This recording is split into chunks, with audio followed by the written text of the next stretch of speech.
ఇప్పుడు Allu Arjun DJ Duvvada Jagannatham cinema నుండి వరుసగా సాంగ్స్ అన్ని రిలీజ్ చేయడం స్టార్ట్ చేశారు. గతంలో ఎలాగైతే సరైనోడు సినిమాకు ఆడియో రిలీజ్ లేకుండా కేవలం పాటలను యూట్యూబ్లో రిలీజ్ చేసి తర్వాత ప్రీ రిలీజ్ ఈవెంట్ చేశారో ఇప్పుడు కూడా అదే రూట్ ఫాలో అవుతున్నారు. ఈసారి కాస్త ముందుగానే వీడియో సాంగ్స్ని కూడా రిలీజ్ చేసేస్తున్నారండోయ్. ఇప్పుడు గుడిలో బడిలో మదిలో ఒడిలో అంటూ ఒక సాంగ్ తాలూకు వీడియోతో సహా రిలీజ్ చేశారు. దేవిశ్రీ ప్రసాద్ మార్క్ బీట్తో కాస్త నెమ్మదిగా సాగే ఈ పాటలో ఒక సిగ్నేచర్ స్టెప్ కూడా పెట్టారులే. ఇకపోతే ఎప్పట్లాగానే బన్నీ తన గ్రేస్తో ఇంప్రెస్ చేశాడు. స్టెప్ పెద్దగా కొత్తగా ఉండకపోయినా కూడా అందులో గ్రేస్ మాత్రం అదిరిపోయింది. ఇకపోతే హీరోయిన్ పూజా హెగ్డే తన క్లాస్ లుక్తో అదరగొట్టింది.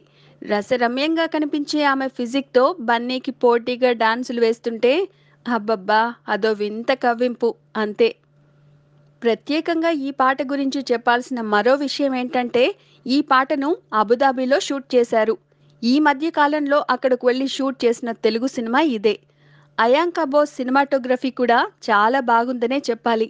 చూద్దాం మరి త్వరలో ఈ పాట ఎటువంటి రికార్డులు సృష్టిస్తుందో. Please subscribe. Hi, it's me Purna. Please subscribe.